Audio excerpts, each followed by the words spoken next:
जय हिंद प्यारे साथियों। उम्मीद करता हूं कि आप सभी लोग खुश होंगे, स्वस्थ होंगे, व्यस्त होंगे और अपनी पढ़ाई में मस्त होंगे। प्यारे साथियों, जैसे कि आपको विधिवत पता ही है कि जो है हमने चंद्रवंश से स्टार्ट कर लिया था। चंद्रवंश का संस्थापक आपको सोमचंद्र को बताया था। 1020 से 1025 के आसपास बताया था। चंद्रवंश के जितने भी उसके अंतर्गत आता था, चंद्र सोमचंद्र के अंतर्गत जो उसके फाउंडर थे, उसके अंतर्गत जो भी कुछ आता था वो आप लोगों को मैंने पढ़ा लिया है। जैसे उसके अंतर्गत किले आते थे, 4 किले जिन्हें 4 हाल कहते थे, यानी कि कार्की, बोरा, तड़ागी, चौधरी, ठीक है, और ब्रह्मदेव की पुत्री से शादी किया था। सब कुछ जो है ऑलरेडी पढ़ा रखा है मैंने, ठीक है। उसके बाद कौन आ जाता है? आत्मचंद आ जाता है, 20 वर्षों तक शासन करता है। और उसके बाद आ जाता है कौन? पूर्णचंद आ जाता है, ठीक है। पूर्णचंद जो है आपका एक्चुअली जो शासक करता है 1066 से 1084 के आसपास में करता है, ठीक है। उसके बाद आ जाता है आपका इंद्रचंद। इंद्रचंद के बाद आता है सुधाचंद, वो संसार चंद, सॉरी संसार चंद है। संसार चंद के बाद आता है सुधाचंद। सुधाचंद के बाद आ जाता है आपका कौन? बोलेंगे सर जी। सुधाचंद के बाद आ जाता है आपका वो आ जाएगा, जैसे इंद्रचंद हो गया, संसार चंद हो गया, सुधाचंद हो गया, और अगला जो आएगा आपका वो हरिचंद हो जाता है। फिर आपका कौन आ जाएगा? वीणाचंद, जो बिलासी प्रकार का राजा हुआ करता था। उसके बाद जो हमने पढ़ा था वो क्या पढ़ा था? अशोकचल। और अशोकचल के जो हमें जानकारी प्राप्त होती है कि कामादेश काली कुमाऊं के दार भूमि पर इसने अधिकार कर लिया था। कहां से पता चला? तो बड़ाहाट के त्रिशूल लेख और गोपेश्वर के त्रिशूल लेख में 1191 के आसपास में गोपेश्वर से, और 1209 में आपका बड़ाहाट उत्तरकाशी से, ठीक है। उत्तरकाशी का पुराना नाम, ठीक है, बड़ाहाट, याद रखना। तो आज जो हम पढ़ेंगे वो पढ़ने वाले हैं डायरेक्टली हम कराचल देव, जो इसके बाद आ जाता है अशोकचल के बाद, ठीक है, कराचल देव के। कई लोगों का कहना है कि चंद्रवंश के संस्थापक जो है वो सोमचंद को ना मान करके जो है वो किसको माना गया है? तो बोलेंगे सर जी वो माना गया था आपका थोरचंद को, ठीक है। और ये तो आगे पढ़ाऊंगा मैं आप लोगों को, फिर आप लोगों को पता लगेगा, ठीक है। तो चले अच्छे पॉइंट बनाएंगे। अच्छा साथी वही है जो अच्छे न्यूज के साथ चलता है। और हाँ, आगे बहुत सारी जो है मैं बोल रहा हूँ आप लोगों को फिलहाल कि वैकेंसी आने वाली है। अच्छी मेहनत कीजिए, put in hard work to successful. Successful वही होगा जो अच्छी मेहनत करेगा। चलो आज के लिए इतना ही काफी है। अब जो है हम आगे पॉइंटेड लिखते जाएंगे। जो जो पढ़ा रहा हूँ उसको बस आप लोग लिखते जाइए, ठीक है। चलो पहले पॉइंट लिखेंगे कि जब अशोकचल, यहां में शॉर्ट शॉर्ट बनाना, ठीक है। अशोक क्या हो जाएगा? चल, सॉरी एक बार पूरा लिखेंगे। अशोकचल, अशोक चल, अशोकचल की मृत्यु, मृत्यु के बाद कौन आ जाता है? अशोकचल की मृत्यु के बाद कौन बैठता है गद्दी पर? कराचल देव, ठीक है। ऐसे लिखना, कराचल देव, सीधी जो बात है, ठीक है। कराचल देव की अधिपत्य हो जाती है, ठीक है। यहां पे लिख दो अधिपत्य। अधिपत्य कैसे लिखते हैं? हिंदी में भी आता है ये, ठीक है। अधिपत्य, ठीक है, ऐसे लिखते हैं, कभी गलत मत करना, ठीक है। अधिपत्य, ठीक है। अधिपत्य मीन्स अधिपत्य हो गया, हो गया, ठीक है। इस पॉइंट को भी आप लोग अच्छे तरीके से जो है डाल देंगे। कराचल देव ने जो है काली कुमाऊं में जो आपके स्वतंत्र राजाओं को पुनः विजित किया था। लिखेंगे जरा यहां पे, क्या लिखेंगे? दूसरा पॉइंट बना के लिखेंगे कि अशोक, अशोकचल नहीं, अशोकचल नहीं, कराचल देव, ठीक है। कराचल देव याद रखना, मैं अशोक ही चला रहा मुंह में, पर अशोकचल नहीं होता है, कराचल देव होता है, ठीक है। कराचल देव, कराचल देव ने क्या लिखेंगे? जो आपका कराचल देव था, ठीक है। कराचल देव ने, कराचल देव ने क्या लिखेंगे? विजित, पुनः, या तो पुनः विजित, ये लिखेंगे पुनः विजित, पुनः विजित काली कुमाऊं पर, काली कुमाऊं पर, काली क्या लिखेंगे? कराचल देव ने पुनः विजित काली कुमाऊं पर खस राजाओं को, खस राजाओं को विजित कर, ठीक है। ये लिखेंगे कराचल देव ने पुनः विजित काली कुमाऊं पर खस राजाओं को विजित, खस राजाओं को दोबारा लिख लेंगे, कोई दिक्कत नहीं, विजित कर, विजित कर, ठीक है। विजित कर कामादेश पर अपना अधिकार कर लिया, ठीक है, कुछ समय के लिए, यानी कि अल्प टाइम के लिए, शॉर्ट टाइम के लिए, ठीक है। यानी कि कामा देश पर अल्प समय, समय के लिए क्या कर लेता? अधिकार, अधिकार। प्यारे साथी ऐसे ही बनाना आप, ठीक है, अधिकार कर लिया था, यानी कि कराचल वैसे तो इंपॉर्टेंट नहीं है वाला पॉइंट, बस तो हम फिर भी लिख देंगे। क्या लिखेंगे? कराचल देव ने पुनः काली कुमाऊं जो खस राजा विजित होते थे उनको क्या किया था? पुनः विजित किया था, और विजित करके क्या था इसने, वो कहां पे, कामादेश पर क्या कर लिया था? अधिकार कर लिया था। ठीक है, अब क्या होता है, तीसरा पॉइंट लिखेंगे जरा कि बालेश्वर, बताएंगे बालेश्वर मंदिर कहाँ है? प्यारे साथी वही है जो बताएंगे बालेश्वर मंदिर। बताओ जरा बालेश्वर मंदिर कहाँ है? बोलेंगे सर जी, क्या बोलेंगे कि बालेश्वर मंदिर में कराचल देव का, बालेश्वर मंदिर में कराचल देव का क्या, एक बालेश्वर मंदिर में कराचल देव का एक 1223 में क्या मिलता है? शिला 1223 में एक लेख मिला है, तो ऐसे लिखेंगे लेख प्राप्त हुआ, प्राप्त हुआ। अब ये तो प्राप्त तो हो गया है, लेकिन इस पे कितने आपके 10 मांडलिक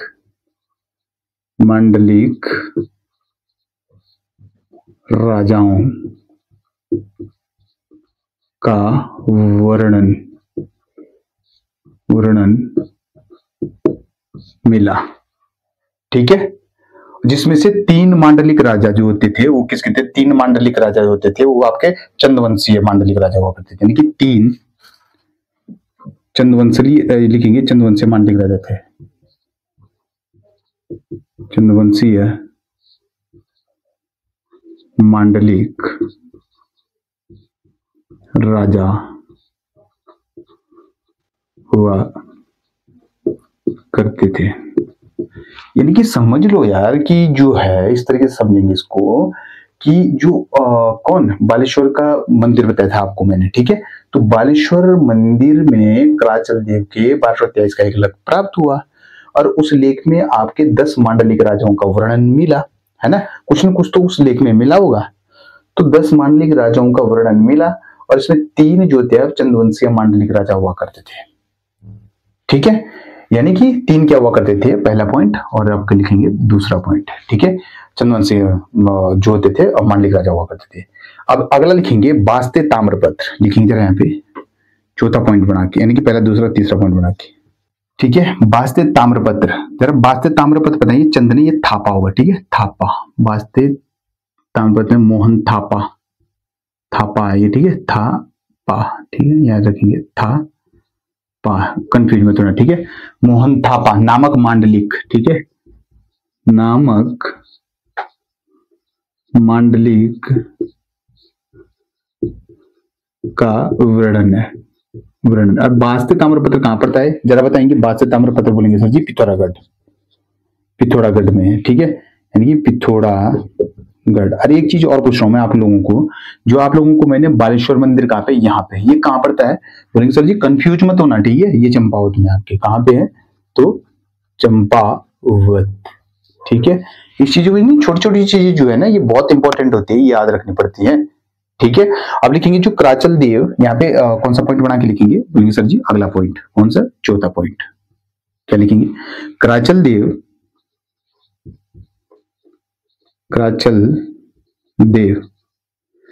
ठीक है। अब बताओ जरा, जो कराचल देव था वो किसके बाद आया था? क्वेश्चन मेरा आप लोगों से ये है, जो कराचल देव था वो किसके बाद आया था? कराचल देव के बाद जो इनकी शैलियां थी, 2 शैलियां हुआ करती थी, ठीक है, यानी कि कराचल देव के बाद निर्माण शैलियां, ऐसे लिखिए, कराचल देव के बाद आपके निर्माण शैलियां, कराचल देव के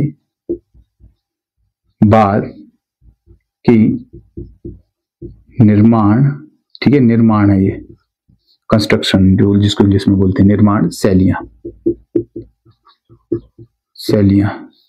ठीक है, निर्माण शैलियां, ठीक है, क्या थी, कौन कौन सी निर्माण शैली थी? बोलेंगे सर जी पहले जो निर्माण शैली थी वो कौन सी थी मेरी? वो बोलेंगे सर जी यहाँ पे बढ़िया पॉइंट करके लिखेंगे, ठीक है, दोनों निर्माण शैली इस तरीके से लिखेंगे पॉइंट बना के। नंबर 1 कौन सी थी आपकी? बोलेंगे सर जी वो कत्तूरी शैली, ठीक है, तो कत्तूरी वंश का संस्थापक बताएंगे जरा यहाँ पे, कत्तूरी वंश का फाउंडर बताइए जरा यहाँ पे तब तक, ठीक है, कत्तूरी क्या लिखेंगे? कत्तूरी शैली, एक चीज दूसरा, दूसरी शैली कौन सी हुआ करती थी? बोलेंगे सर जी जो हमारी दूसरी शैली थी नाग शैली, इसमें जो शिखर होता है वो नीचे की ओर लिखेंगे, इतना लिखना आप। जो शिखर, शिखर क्या होता है? नीचे की ओर, नीचे की ओर। और यहाँ पे जो लिखना है आप, मंदिर शिखर ऊंचा और उभरा हुआ, तो उभरा हुआ, हुआ। ठीक है, इस तरीके से जो है आप लोग लिख देना इस चीज को। वैसे ये इंपॉर्टेंट तो है नहीं इतना खास, है ना, जो इसके बाद शासक आएगा वो बहुत इंपॉर्टेंट है। ठीक है ना, तो उस चीज को हम अच्छे से पढ़ेंगे। क्या क्या पढ़ा हमने अभी तक वो देख लो आप लोग, है ना। क्या लिखेंगे? बालेश्वर मंदिर में कराचल देव का 1223 का एक लेख प्राप्त हुआ है, जिसमें 10 मांडलिक राजाओं का वर्णन था, और इसमें 3 जो आपके चंद्रवंशीय मांडलिक राजा हुआ करते थे। ठीक है, वास्ते ताम्रपत्र में, वास्ते ताम्रपत्र में मोहन थापा नामक एक मांडलिक राजा, मांडलिक का वर्णन है। ठीक है, कराचल देव के बाद निर्माण शैलियां कौन कौन सी थी? हाँ, यहाँ पे कंफ्यूज मत होना, मैं कंफ्यूज होता। एक आपका कत्तूरी शैली और एक आपका नाग शैली। नाग शैली क्या होता है, नहीं कत्तूरी शैली क्या होता था कि जो ऊंचा भाग होता है ना, कि उभरा हुआ भाग नहीं होता, उच्चा मतलब उभरा हुआ, और एक होता था नागर शैली यानी कि नीचे की ओर। ठीक है, उस चीज को जो है आप लोग अच्छे से ध्यान रखेंगे। ठीक है, अब जो इसमें लास्ट पॉइंट लिखेंगे आप यहाँ पे, बोलेंगे सर जी क्या लिखेंगे कि दुल्लू के स्तंभ लेख में, क्या लिखेंगे? दुल्लू के स्तंभ लेख में जो आपके ना होता था कराचल देव, कराचल देव के पुत्र को क्या बोलेंगे? दुल्लू के स्तंभ लेख में कराचल देव के पुत्र को अशोक देव बोला गया। ठीक है, अशोक देव, अशोक देव बोला गया। इतना कुछ खास नहीं था इसमें, लेकिन मैं एक सेकंड में, विद इन सेकंड के अंदर आपको दोहरा देता हूँ। कुछ नहीं है, जो मेन है, अशोक चल की मृत्यु हुई तो कराचल देव बैठ गया, पहला पॉइंट। दूसरी बात होती है इन्हें क्या कहता है, जो खस राजा होते थे उन्हें पुनः विजित करके अपना शासक अधिपत्य कर दिया था। 2 पॉइंट बन गए। ठीक है, अब थ्योरी लिखने में थोड़ा टाइम जरूर लगता है। ठीक है, इस चीज को याद रखना, मैनेज करके चलना। ठीक है, बालेश्वर के मंदिर में कराचल देव का एक लेख मिलता है 1223 में, 10 मांडलिक राजाओं का वर्णन मिलता है, 3 इसमें चंद्रवंशीय मांडलिक राजाओं का अधिपत्य हुआ करते थे। ठीक है, बासे ताम्रपत्र में मोहन थापा नामक मांडलिक का वर्णन मिलता है, और बासे ताम्रपत्र का है पिथौरागढ़ में। कराचल देव के बाद निर्माण शैली है, कत्तूरी शैली होती थी, नागर शैली होती है। कत्तूरी शैली जो होती है वो आपका ऊंचा भाग जो होता था, यानी कि उभरा हुआ भाग होता था। नागर शैली मतलब नीचे का भाग होता था। कुछ नहीं है, ठीक है, बहुत सरल है। दूसरी बात आती है, दुल्लू के स्तंभ लेख में कराचल देव के पुत्र को क्या बोला गया? अशोक देव। खत्म बात है। ठीक है, इसके बाद जो हम आपका अगला पढ़ेंगे, चंद शासक थोहर चंद, बहुत इंपॉर्टेंट है, आप 34 स्क्रीनशॉट ले सकते हैं, लो बस। ठीक है, अब देखो अगला, हाँ, कत्तूरी वंश के जो आपके संस्थापक माना था मैंने, किसको बोला था? फाउंडर बसंत देव। ठीक है, वो यहाँ पे छू गया था। चलो प्यारे साथी, बढ़िया से मेहनत कीजिए, अच्छी मेहनत कीजिए। अच्छी मेहनत के साथ ही हमें भी अच्छा लगेगा जब आप लोगों की मेहनत, कहते हैं ना, मेहनत सच्ची हो, लगन अच्छी हो तो सफलता जरूर मिलती है। ठीक है, कहने का मतलब ये। चंद शासक थोहर चंद, देखिए ये इंपॉर्टेंट है। ठीक है, चंद शासक थोहर चंद। अब हेडिंग ये है आपकी, ठीक है, हेडिंग आपकी है, इसको मैं मिटा रहा हूं। ठीक है, इस चीज को आप ध्यान रखना। देखिए पहला पॉइंट लिखेंगे इधर इसमें, ठीक है, बेस्ट तरीके से लिखेंगे, यहां से लिख रहा हूं मैं। ठीक है, चंद शासक थोहर चंद, क्या लिखेंगे कि आपका जो आ जाएगा कि रिपोर्ट कुमाऊं ऑन गढ़वाल, लिखेंगे रिपोर्ट, रिपोर्ट कुमाऊं ऑन, ठीक है, on, report Kumaon on Garhwal, Garhwal कब? 1813 में। चंदवंश का संस्थापक जो है वो आपके क्या बोले जाते हैं, चंदवंश का संस्थापक किसको माना जाता है? वो आपका थोरचंद को माना गया, लेकिन किसके कहने पे? हर्षदेव जोशी के कहने पे। लिखेंगे रिपोर्ट कुमाऊं एंड गढ़वाल 1813 में। ठीक है, 1813 में, 1813 में, 1813 के लिखेंगे लेखक, ठीक है, लिखेंगे कि report on Cuomo and Garhwa 1813 के लेखक कौन थे? W Fraser. डब्ल्यू फ्रेजर ने हर्षदेव जोशी के विवरण के आधार पर, ठीक है, ने हर्षदेव जोशी के विवरण बोला था ना मैंने कि चंद्रवंश का संस्थापक जो है वो आपका सोमचंद को नहीं, किसी ने आपका थोरचंद को माना है।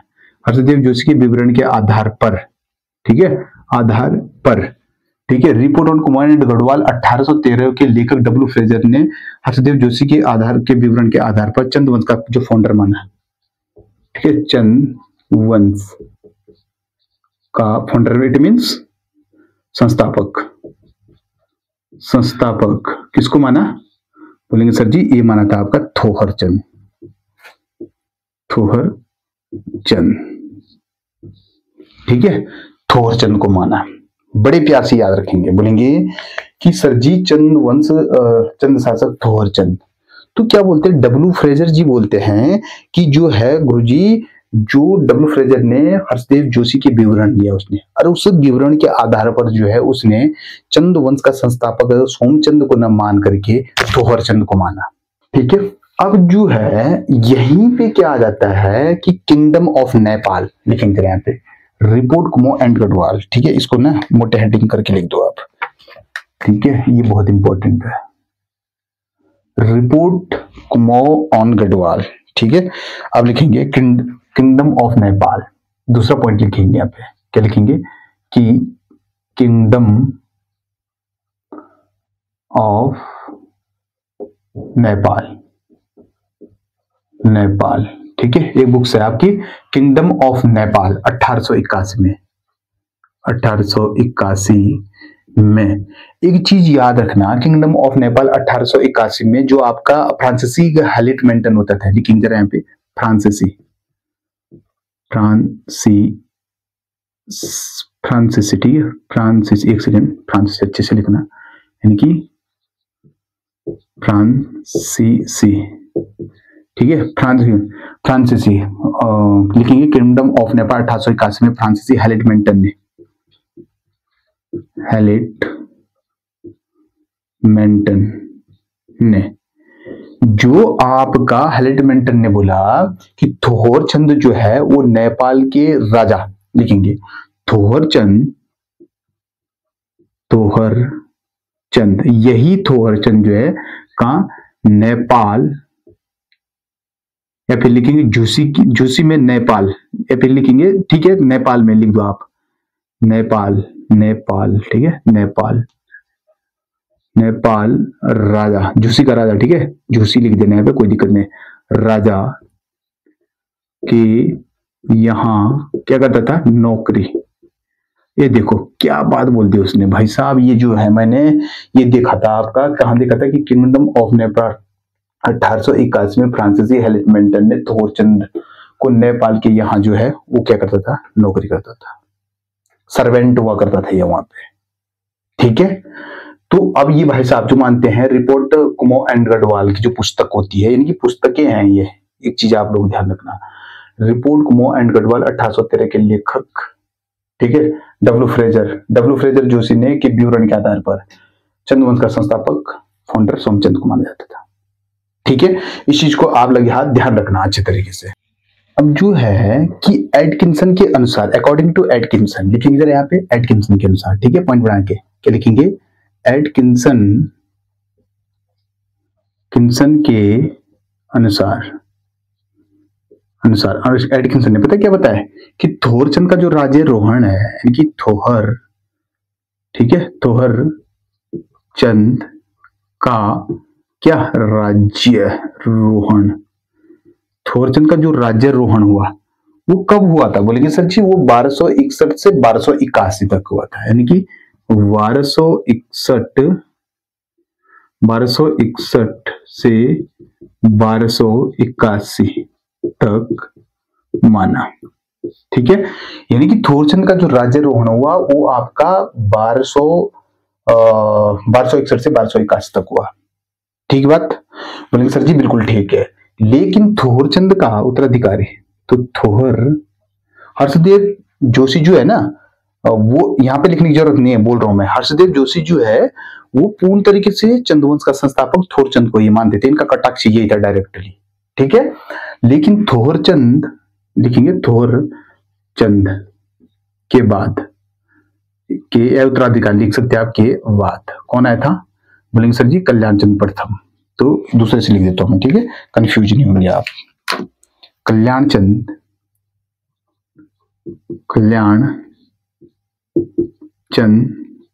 प्रथम, ठीक है, यानी कि कौन आ जाएगा, कल्याणचंद प्रथम। और कल्याणचंद प्रथम के बाद कौन आ जाएगा, बोलेंगे इसके बाद आ जाता है सर जी आपका, यही भी लिख रहा हूं मैं, ठीक है, कल्याणचंद प्रथम, ठीक है। थोरचंद के बाद पहला, दूसरा नंबर, तीसरा नंबर आ जाएगा आपका त्रिलोकचंद पांडे,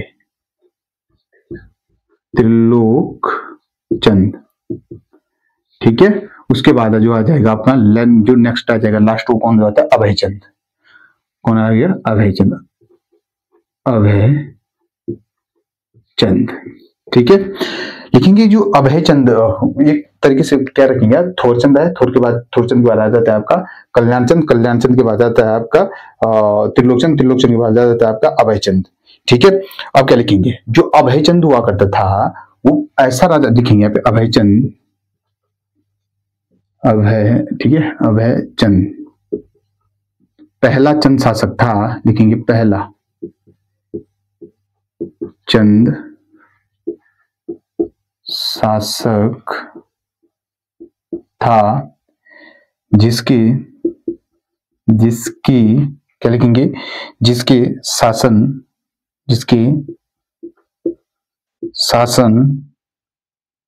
की सूचना, उसकी सूचना क्या होती है, उसके स्वयं के अभिलेख से मिलती है, ये बोला था, ठीक है। सूचना स्वयं के अभिलेख से प्राप्त।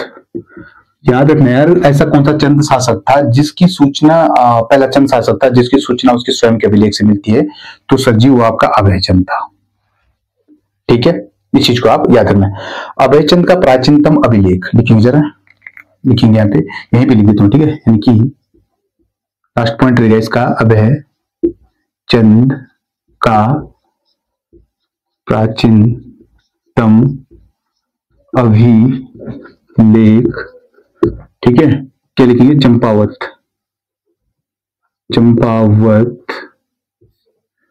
के मानेश्वर मंदिर, चंपावत के मानेश्वर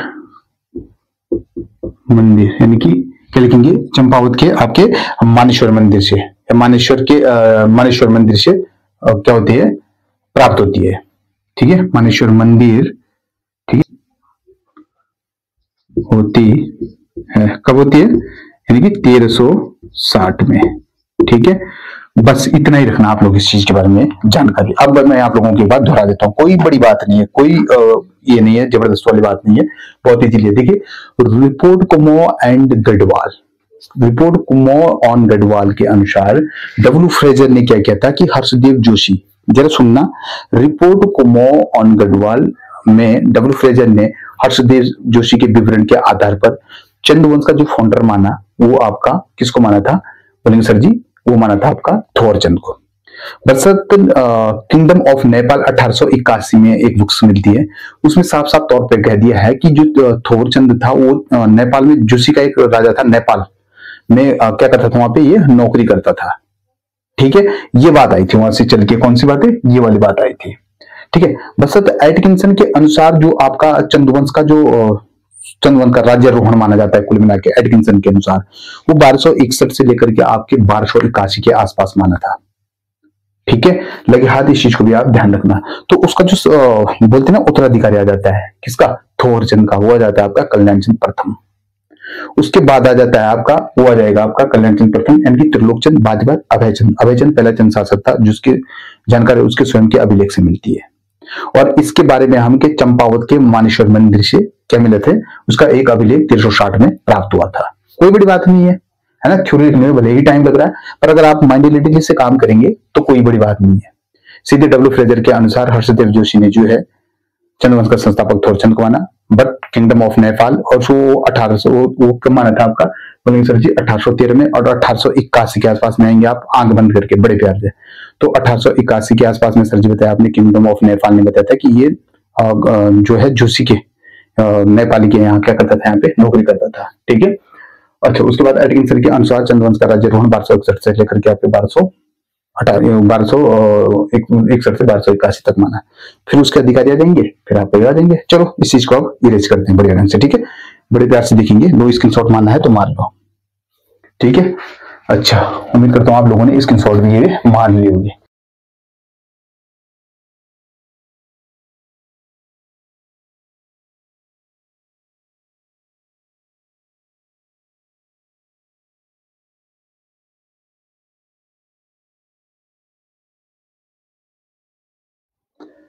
तो आप कहें तो इसको भी आज जो है वो पढ़ाई लेते हैं। ठीक है, चलो ये इरेज कर दिया है।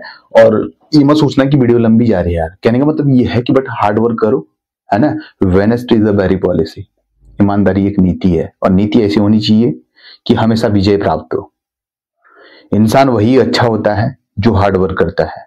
इंसान वही अच्छा होता है जो अपने लक्ष्य के प्रति, अपने टारगेट के प्रति सचेत होता है, और उसको टारगेट तभी अचीव होता है। और हमें धैर्य बना के रखना है ना। तो चलो आज का जो अभी जो नेक्स्ट टॉपिक रहेगा आज ही पढ़ लेते हैं इसको, है ना। तो कौन सा होगा लिखेंगे जरा, चंद शासक गरुड़ ज्ञान चंद। देखिए कहने का मतलब ये सोचिए, थोड़ा सा जरा अपना दिमाग लगाओ कि सर जी ये गरुड़ जो है क्यों लगा यहाँ पे। तो जब ये दिल्ली दरबार, अभी बताऊंगा, ठीक है, पहले पॉइंट लिखो आप, फिर आप भूल जाएंगे, है ना। पहला पॉइंट डालिए इसमें कि ये कौन से नंबर का राजा था, यानी कि ये 29वें नंबर का। ठीक है, पहले इसका लिखेंगे 29वें नंबर का राजा, ये डाल दो आप। ठीक है, 29वां नंबर का राजा, 29वां राजा, ये लिखो आप 29वां राजा। ठीक है, तो क्या होगा कि इसका शासन लिखेंगे पहले, शासन कब से कब तक चला होगा, जरा आइडिया लगाओ।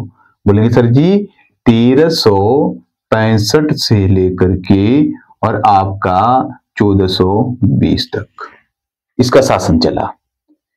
यानी कि कहने का मतलब है कि जो अभी तक मैंने 2 टॉपिक पढ़ाए हैं उससे थोड़ा सा ज्यादा इंपॉर्टेंट है ये। ठीक है, इसको बढ़िया से लेके चलना आप।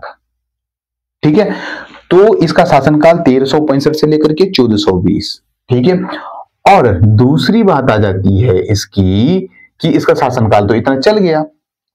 ठीक है, अब क्या हो जाता है, गरुड़ ज्ञानचंद पहला चंद शासक था जो दिल्ली दरबार में गया। और दिल्ली दरबार, हाँ ये बात आप अपने दिमाग में डाल लो कि चंदवंश जो है ना, कुमों में जितने भी चंदवंश थे आपके कुमों में, ये सबके सब ना थोड़ा सा ऐसे राजा लगे मुझे कि इन्होंने कहीं ना कहीं गुलामदारी की। एक तरीके से गुलामदारी मीन कहने का मतलब ये है कि इन्होंने ना जो मुगल या दिल्ली सल्तनत होता वो गिरावते थे, उनके लिए ना कुछ ले जाते थे ये, ताकि मतलब इनका जो है पक्का सच्ची हो। बजट हमारे गढ़वाल के राजा ऐसे नहीं थे, वो तगड़े राजा हुआ करते थे, सोने की थाली में कई बार बोलते हैं कि खाना खाया करते थे, है ना। तो तगड़ा था गढ़वाल, ये सोचो आप। इन चंदवंशों ने, देखो आराम से जब पढ़ेंगे ना तो पता लग जाएगा क्या क्या किया है इन्होंने। अच्छी बात ये है ना, इंटरेस्टेड बनाइए हिस्ट्री को। ये मत बोलना कि यार सर जी भारी है, पता क्या क्या बता रहे हैं, नहीं। देखिए जरा, तो इन्होंने क्या किया था, पहला देखिए इसने बंदे ने जो है, भाई साहब ने जो है वो स्टार्ट कर दिया था कहां, देखिए दिल्ली दरबार में। पहला चंद शासक जो दिल्ली दरबार में गया। अब जब ये दिल्ली दरबार में गया तो दिल्ली में किसका शासन चल रहा था उस समय, बोलेंगे सर जी जो दिल्ली में था वो आपका फिरोज शाह तुगलक था। अब जरा एक सेकंड सुनिए, आपको मैं यहीं पे बता देता हूं फिरोज शाह तुगलक के, एक सेकंड है। देखिए अच्छे ढंग से, जो हमारा दिल्ली सल्तनत है आपको अच्छे से तब समझ में आएगा जब आप थोड़ा इस चीज को पढ़ लेंगे। ठीक है, रफली वर्क मैं इधर कर रहा हूं, यानी कि रफ। ठीक है, रफ वर्क कर रहा हूं मैं यहाँ पे, ठीक है। यानी कि दिल्ली सल्तनत में पहला शासक कौन हुआ करता था, बोलिए सर जी। पहले जैसे आपका कौन था, गुलाम वंश, जो डायनेस्टी यहाँ की थी, वंश कौन सा था, तो गुलाम वंश लिखेंगे, गुलाम वंश। जरा थोड़ा सा मेरे साथ बनाना जरा इस चीज को, ठीक है, गुलाम वंश। दूसरा कौन हुआ करता था, खिलजी, खिलजी वंश। तीसरा कौन हुआ करता था, बोलेंगे तुगलक वंश, तुगलक, तुगलक, ठीक, खिलजी वंश है, ठीक है, ये भी आपका वंश है, ठीक है। चौथा हुआ करता था आपका सैयद वंश, ठीक है, सैयद वंश, ठीक है। और पांचवा हुआ करता था आपका सैयद वंश, हो गया, हाँ, लास्ट हो जाएगा आपका लोधी वंश, लोधी वंश। कहने का मतलब समझो कि यही वंश होते थे वो जिन्होंने मतलब क्या, जो कुमाऊं के राजा हुआ करते थे, इनके दरबारों में जाते थे और इनके दरवाजे खटखटाते कि सर जी हम आपके लिए ये चीज लेके आए हैं। सोचो, ये गुलाम वंश जो है इसका शासनकाल कब से कब तक चला है, एक सेकंड में आप लोगों को थोड़ी सी बता देता हूँ, ठीक है। यानी कि 1206 से लेकर के टोटल गुलाम वंश का जो शासन चला था, मान के सही चलो कि 1206 से लेकर के और आपके कब तक चला, बोलेंगे सर जी 1206 से लेकर के 1526 पानीपत की प्रथम युद्ध हुआ था जो 1526 में, ये इनका टोटल वर्ग था किसका, दिल्ली सल्तनत का, ठीक है। यानी गुलाम वंश का संस्थापक, इसलिए बता रहा हूं ये चीज ताकि आप लोगों को जो मैं आगे पढ़ाऊंगा वंश वो इनके दरवाजों में गए और इनको खटखटाया, इन्होंने कुछ किया है यहाँ के लिए, ठीक है। किसी राजा को कुछ उपाधि दी तो किसी को कुछ उपाधि दी, इसलिए बता रहा हूं इसको। वैसे तो जीएस का पोजीशन है, जीएस में पढ़ाएंगे, ठीक है। खिलजी वंश यानी कि 1206 से लेकर के आपका 1290, एक बात, ठीक बात है, ये 1290 से, यानी कि 1290 से लेकर के आपके 1320 तक, ठीक है। और ये आपका 1320 से लेकर के आपका 1414 तक, ठीक है। और ये आपका 1414 से लेकर के आपके कितना हो जाएगा, 1414 से लेकर के आपका वो हो जाएगा आपका 1551, ठीक है। और ये जो हो जाएगा लोधी वंश यानी कि 1414 से 1551, ठीक है। 1551 से लेकर के, यानी कि यहाँ पे क्या लिखेंगे, यानी कि 1551 से लेकर के आपका कब तक चलेगा, बोलिए 1526। यहाँ पे थोड़ा कंफ्यूज हो रहा था मैं, ठीक है। ये था इनका शासनकाल, यानी कि 1206 से लेकर के 1290, ठीक है। 1290 से लेकर के 1320, 1320 से लेकर के 1414, 1414 से लेकर के 1551, 1551 से लेकर के आपके 1526, ठीक है ना। अब एक बात ध्यान रखना, इसके संस्थापक यानी फाउंडर, बोलेंगे फाउंडर कौन थे, किसके, इसके फाउंडर कौन माना जाता है, गुलाम वंश का, बोलेंगे तो गुलाम वंश का संस्थापक कुतुबुद्दीन ऐबक, ठीक है, लाख बख्श के नाम से जिसे जाने जाते हैं, यानी कि कुतुबुद्दीन ऐबक, यानी कि ऐबक को माना जाता था, ठीक है। मामलुक इसका नाम हुआ करता था जिसका, ठीक है, कुतुबुद्दीन ऐबक का। खिलजी वंश जो होता है, खिलजी वंश का संस्थापक कौन माना जाएगा, तो बोलेंगे जलालुद्दीन खिलजी, ठीक है, यानी कि संस्थापक जलालुद्दीन खिलजी, ठीक है, खिलजी है ये, ठीक है, जलालुद्दीन खिलजी। तुगलक वंश का संस्थापक यानी फाउंडर कौन सा माना जाता है तुगलक वंश का, तो गयासुद्दीन तुगलक, कौन माना जाएगा, यानी कि गयासुद्दीन तुगलक, ठीक है, गयासुद्दीन तुगलक माना जाए। सैयद वंश का संस्थापक कौन माना जाता है, तो खिज्र खां को, ठीक है, किसको माना जाता है, तो लिखेंगे आप खिज्र, ठीक है, खी है ये, ठीक है, खिज्र खां को माना जाता है। लोधी वंश का वहलो लोधी, ठीक है, वहलो लोधी। यानी कि टोटल शासनकाल कब से 1206 से लेकर के 1526 तक चला, कहने का मतलब मेरा ये है। तो ये मैंने आप लोगों को ऑलरेडी बता दिया है। और यहाँ पे आपने सुना होगा, जैसे आपने सुना होगा 1526 में जो होता है पानीपत का फर्स्ट युद्ध होता है, किसके बीच में होता है, बोलेंगे सर जी ये आपका होता है बाबर, यानी कि बाबर प्लस इब्राहिम लोधी। जीत किसकी होती है, तो बाबर की जीत होती है, नंबर 1, ठीक है। दूसरा आपने सुना होगा कि खाउना का युद्ध होता है 1527 में। तीसरा आपने सुना घाघरा का युद्ध होता है, चौसा का युद्ध होता है, दोहरिया का युद्ध होता है, बहुत सारे युद्ध थे, ठीक है ना। तो वो चीज तो करिया में पढ़ा नहीं पाऊंगा, इतना सारा डाटा यहां नहीं दे पाऊंगा आप लोगों को, वो मैं अलग से दे दूंगा जब मतलब फ्यूचर टाइम पे अगर मैंने जीएस पढ़ाना शुरू कर लिया, जब आप लोगों का आशीर्वाद रहेगा, है ना। तो इस तरीके से इस चीज को, इस स्लाइड को आप जरूर समझ लेना, ठीक है। जैसे 1526 में पहला युद्ध, 1551 में आपका दूसरा युद्ध और 1761 में आपका तीसरा युद्ध होता है। पानीपत के तीनों युद्ध थे, ठीक है। चलो बात की बात है, खैर है ना।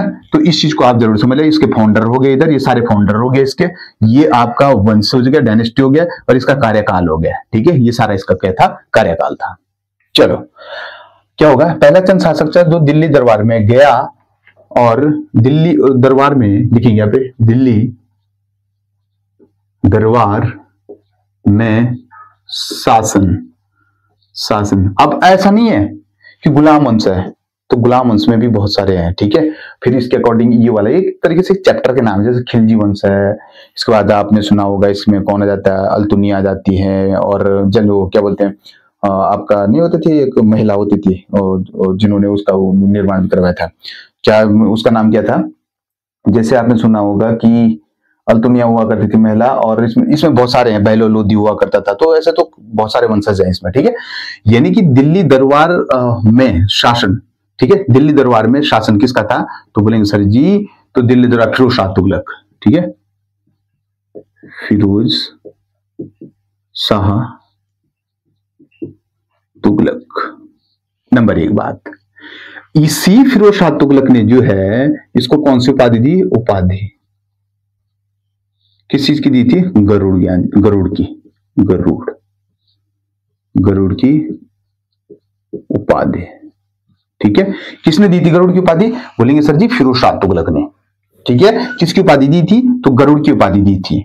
ठीक है, और लिखेंगे कि एटकिंसन के अनुसार, लिखेंगे एटकिंसन के अनुसार देखिए एटकिंसन ने पता क्या बोला, बोलेंगे एटकिंसन के अनुसार सर जी जो आपका दिल्ली दरबार में था वो बोल रहे कि मोहम्मद बिन तुगलक था, इसका कहना ये था, यानी कि मोहम्मद बिन तुगलक तो हुआ करता था, लिखेंगे मोहम्मद बिन तुगलक था। और इसका शासनकाल कब से कब तक चला, 1325 से लेकर के, लिखेंगे जरा 1325 से लेकर 1351 तक, यानी 1325 से, ठीक है, यानी कि शासन लिखेंगे यहाँ पे शासन। ठीक है, 1325 से लेकर के 1351, तो 1351 तक ये था। और तराई पर जो उस समय शासक चल रहा था, किसके समय काल पे, चंद शासक गरुड़ ज्ञानचंद के, तराई पर कटहरियों का शासन था। लिखेंगे तराई क्षेत्र पर किसका शासन था, तो तराई क्षेत्र में, ठीक है, तराई क्षेत्र में, ठीक है, तराई क्षेत्र में किसका शासन था, बोलेंगे सर जी तराई क्षेत्र में, ये किससे हो रहा है ना, मैं अलग से लिख देता हूं, तराई क्षेत्र में किसका शासन था, किसका शासन हुआ करता था, तराई क्षेत्र में कटेहरियों का क्या था, शासन था। ठीक है, कटेहरियों का शासन था। ठीक है, और अगला पॉइंट लिखेंगे, दूसरा जगह यहाँ पर पॉइंट डालेंगे कि ये जो है इसका राज्य चिन्ह, इसका चिन्ह क्या था, इसका जो चिन्ह था, ठीक है, लिखेंगे यहाँ पे चिन्ह क्या था, इसका चिन्ह क्या था, इसका एक तरीके से रुक जाओ है। अब अगला पॉइंट जो है यहाँ पे जैसे दूसरा है, तो क्या हो जाएगा इसका राज्य चिन्ह क्या हो जाएगा इसका, बोलेंगे सर जी इसका जो राज्य चिन्ह हो जाएगा वो हो जाएगा आपका गरुड़। ठीक है, राज्य चिन्ह इसका गरुड़ है। और उपासक किसका था, ये लिखेंगे यहाँ पे जरा उपासक, तो उपासक किसका था ये, तो विष्णु का उपासक हुआ करता था, किसका, विष्णु का क्या था, उपासक। अब एक चीज सोचना कि विष्णु का उपासक हुआ करता था, लेकिन इसको जो है इसकी जो नहीं बोलते कि किस चीज की उपाधि धारण करता था, बोलते हैं, जरा एक सेकंड आप लिखिएगा जरा, यहाँ पे लिखना, अगला पॉइंट बना के लिखना कि गरुड़ ज्ञानचंद को, गरुड़ लिखेंगे यहाँ पे पूरा लिखेंगे, ठीक है, यानी कि गरुड़ किसको,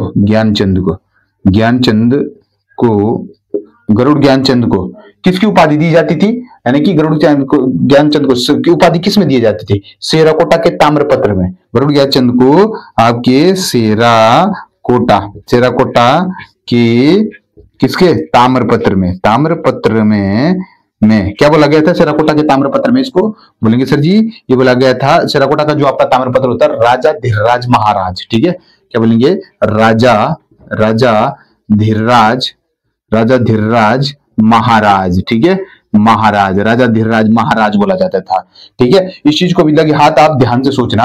अब अगला जो पॉइंट आ जाएगा यहाँ पे, जो इसमें 2-3 पॉइंट बचे हुए हैं, ये जो कौन, गरुड़ ज्ञानचंद होता था, ठीक है, गरुड़ ज्ञानचंद होता था आपका, ठीक है। तो इस चीज को आप लगे हाथ ध्यान रखना। अच्छा, अगला पॉइंट जो लिखेंगे, इसका एक वीरवान सेनापति होता था। नहीं बोलते हैं कि जैसे कोई राजा है तो एक सेकेंड, जो राजा होता है तो राजा के क्या बोलते हैं, जैसे कोई राजा है यहाँ पे, तो इस राजा का कोई ना कोई वीरवान सेनापति तो होगा जो कमांड करेगा, यानी कि सेना को कोई ना कोई कमांड करने वाला होगा। तो उसका नाम था नीलूकठ है, ठीक है। लिखेंगे वीरवान सेनापति, लिखेंगे यहाँ पे वीरवान सेनापति। वीरवान मतलब बलशाली सेनापति, वीरवान सेनापति कौन हुआ करते इसका वीरवान सेनापति, तो लिखेंगे नीलूकठ है, ठीक है। नीलूकठ है, ठीक है, नीलूकठ है, ठीक है। और ये नीलूकठ ऐसा सेनापति था, इसको एक उपाधि दी गई थी। कौन सी उपाधि थी? कुम्य लिखित की उपाधि दी गई थी, ठीक है। क्या दी गई थी? उपाधि किस चीज की दी गई थी, यानी कि कुम्य लिखित। तो कुम्य लिखित की उपाधि, लिखित की उपाधि। प्यारे साथी याद ये रखना है, इसमें जो इंपॉर्टेंट है, आप मैं तो 1 मिनट में आप लोगों को दोहरा दे रहा हूं। देखिए, चंद शासक गरुड़ ज्ञानचंद है, 29वां राजा हुआ करता था आपका, ठीक है। इसका शासनकाल 1365 से लेकर के 1420 तक हुआ करता था। और कहने का मतलब ये है, पहला चंद शासक था जो दिल्ली दरबार में गया था। यानी कि चंद शासक यार ऐसे ही शासक थे ये कुमाऊं वाले, ये कहीं ना कहीं जो दिल्ली दरवाजे से सैयद वंश, ये सारे मैंने जो आपके बताए थे, गुलाम वंश, खिलजी वंश, तुगलक वंश, सैयद वंश, लोधी वंश, तो इनमें कहीं ना कहीं ये लोग जो है उनके दरवाजों में जाते थे, कभी इनके लिए कुछ लेके जाते थे, कभी कुछ लेके जाते, ताकि जो है ये इनका साथ दे, है ना। पर गढ़वाल के राजा ऐसे नहीं थे। गढ़वाल के राजा बड़े बलवान हुआ करते थे, बोला ना मैंने, सोने की थाली में खाया करते थे, वो किसी से गुलामदारी नहीं करते थे। और इन्होंने जो जैसे जो है ना, कुतुबुद्दीन ऐबक गए, जलालुद्दीन खिलजी गए, इन्होंने और मुगल शासकों तक ने जो है गढ़वाल पे आक्रमण किया। बशर्ते गढ़वाल के इतने खतरनाक राजा हुआ करते थे, जब मैं आप लोगों को पढ़ाऊंगा तो पता चल जाएगा आप लोगों को, उनसे उनकी नहीं लगती थी, बहुत कम, ठीक है। तो कहने का मतलब यही है, फिरोज शाह तुगलक हुआ करता था, इसकी उपाधि गरुड़ ज्ञानचंद की उपाधि इसको दी गई थी। किसने दी थी? गरुड़ की उपाधि। ये याद रखना है कि गरुड़ की उपाधि किसने दी थी, जस्ट पेपर में आएगा किसने इसको गरुड़ की उपाधि दी थी। तो आप साहब कहना कि गरुड़ ज्ञानचंद ने, वो किसने, ये फिरोज शाह तुगलक ने, ठीक है। और कहने का मतलब ये है कि एटकिंसन के अनुसार मोहम्मद बिन तुगलक था और इसका शासनकाल 1300, इसने बोला था मोहम्मद बिन तुगलक था, इसने शासनकाल 1325 से 1351 तक था, ठीक है। तराई क्षेत्र में कठरियों का शासन हुआ करता था उस समय, ठीक है। और इसका राज्य चिन्ह आपका गरुड़ हुआ करता था, और इसका उपासक क्या हुआ करता है? विष्णु का उपासक हुआ करता था, ठीक है। और गरुड़ ज्ञानचंद के शासकों को सेराकोटा ताम्रपत्र में राजा महाराजा धीरराज कहा गया, ठीक है। ये उपाधि इसकी ध्यान रखना, ठीक है। सेराकोटा के ताम्रपत्र में बोला गया था इसको। ये इसका वीरवान सेनापति था, नीलूकठ है, ठीक है। नीलूकठ है लिखना है, कठैत, नीलूकठ ऐसे लिख लेना, ठीक है। और इसको उपाधि दी गई थी और किसकी? कुम्य लिखित। और कुम्य लिखित मतलब एक प्रकार का पोषक होता था ये, ठीक है। क्या होता था? एक प्रकार का क्या था ये? पोषक, ठीक है।